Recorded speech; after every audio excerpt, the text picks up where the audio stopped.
Hello mga kapatid, sa hapong ito gusto kong magbigay sa inyo ng update tungkol po dito sa humigit na 100 meters kahaba at 700 meters height na retaining wall na ito, sapagkat marami pong hindi nakakalam kung ano pa yung susunod na magagawa sa retaining wall na ito. Kaya nagdesisyon akong kausapin yung foreman dito, known as Michael Tuban. At yun, napag-alaman ko sa kanya na hanggang dito na lang sila. Oo, yung obligasyon nila ay hanggang dito na lamang. Okay, papakita ko na sa inyo ito na tinatalakay natin. Ito yung Cavite. At dito sa taas ay malaking tubig yung dumadaloy dito sa panahon ng tag-ulan. At as we all know, lalong-lalo na po yung bumarangay dito, alam nila na yung pinagtirikan ng Cabiting ito ay malalim na daanan ng tubig usually.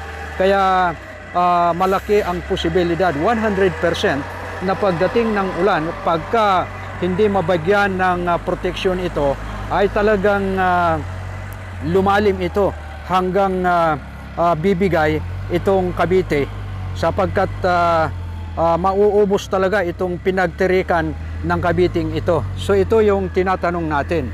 At ito nga yung tinanong ko sa foreman na si Michael Tuban, na kanyang nasabi naman sa akin na hanggang dito na lamang yung obligasyon ng kontraktor. Wala na silang ibibigay na protection dito. O ito po, sa baba nito, ito po yung malalim na tubig at talagang uubusin niya talaga itong pinagtayuan itong Cabiting ito kapag walang proteksyon dito sa baba. So yan po mga kapatid yung tinanong ko kay Michael Tuban, at iyon nga, napag-alaman ko sa kanya na hanggang ganito na lang yung obligasyon nila.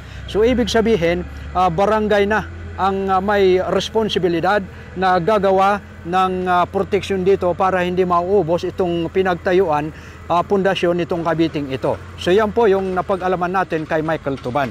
So attention po sa mga barangay officials natin na upang sa ganon ay hindi maubos itong pundasyon nitong Cabiting na ito, itong Cavite na ito, ay it is our obligation ayon kay foreman Michael Tuban na tayo na ang magbibigay ng proteksyon dito para hindi uubuson yung tubig itong pinagtirikan nitong Cabiting ito. So yan lamang po mga kapatid ang napag-alaman natin, sapagkat 100% na mauubos talaga itong pinagtayuan nitong Cabiting ito kapag walang proteksyon dito sa baba.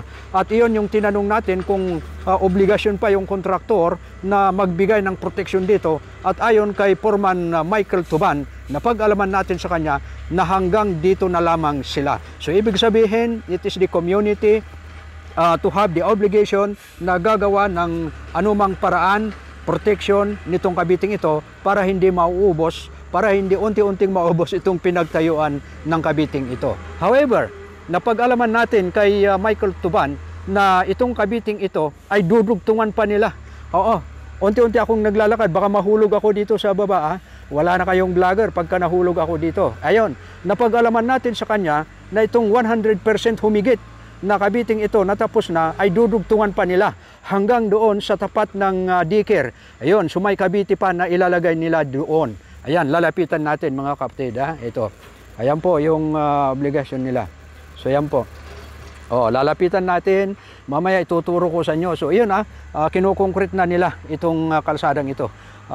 Bago sila mag Christmas vacation o sa papasok na bagong taon. So yan, di ba, lahat tayo ay pagka ganitong in time like this, lahat tayo ay uuwi tayo sa kanya-kanya nating lugar saan man tayo naroroon. Ayan. So ito po ito yung sa baba, ito yung pinagtirikan, tapos bali nakahang lang kasi ito. Bali nakahang itong pundasyon ng Cabiting ito, kaya kailangan talaga yung protection dito sa baba, sapagkat talagang mauubos sa baba hanggat maubos itong pinagtirikan nitong Cavite at talagang bibigay ito.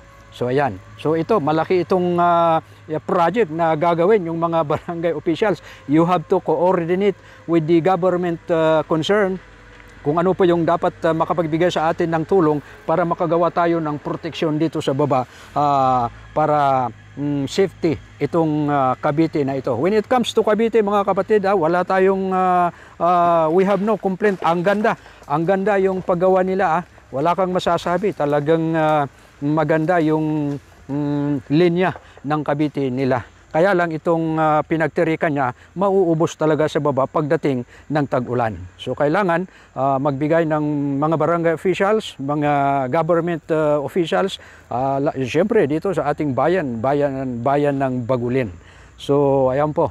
At unti-unti tayong lumalapit doon para ituturo ko sa inyo yung napag-alaman ko kay Foreman Michael Tuban na dudugtungan nila na Cavite. Oo, kanyang nasabi mga kapatid na ito lalapitan natin bilisan lang natin mga kapatid. Bilisan natin. Yan. So ito po yung kinunkret nila maganda.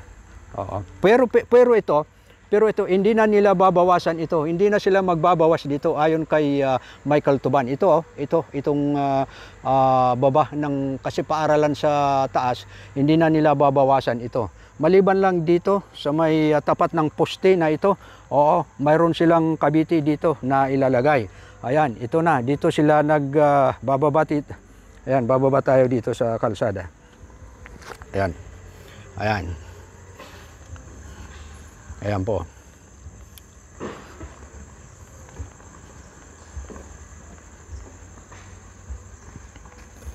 Ayan, sisilipin natin Ito mga kapatid ito yung dudugtungan nila. Dudugtungan nila ito hanggang doon sa wall ng daycare. So dito dudugtungan nila ito hanggang doon sa eskwelahan ng daycare natin. Ayan. So hindi natin ma-approximate. Ayan, kukulangin ito, kulang na 60 meters ito siguro. That is the way I look at it. Hanggang dito sa Cavite nito, dudugtungan nila papunta doon sa wall ng daycare. Ayan. Dito yung daycare ipakita ko ito yung paaralan ng daycare. Alam ba ninyo yung teacher dito? Si Madam Gloria Inlisi. Ano yung nagiging Gloria Batani Inlisi. Ayan, ito yung daycare. Ayan. Hanggang dito yung Cavite na gagawin pa nila, idudugtong nila doon. Yan, dudugtungan nila yung Caviting ito papunta dito hanggang maidugtong dito sa may eskwelahan ng daycare ayon kay Michael Tuban. At dito naman, dito yung magbibigay sila ng Cavite dito. Hindi naman masyadong mahaba. Depende daw sa matitira na volume yung kanilang ginagawa na Cavite. So yan lamang po mga kapatid at maraming salamat sa inyong lahat. At alam ko po na kahit papano, kahit nawawala tayo sa ating broadcast, live broadcast, sapagkat marami pa tayong ginagawa, I do believe na you are still there watching our program tungkol po dito sa social media. So yan lang muna po at kita-kita tayo ulit sa susunod na pagkakataon.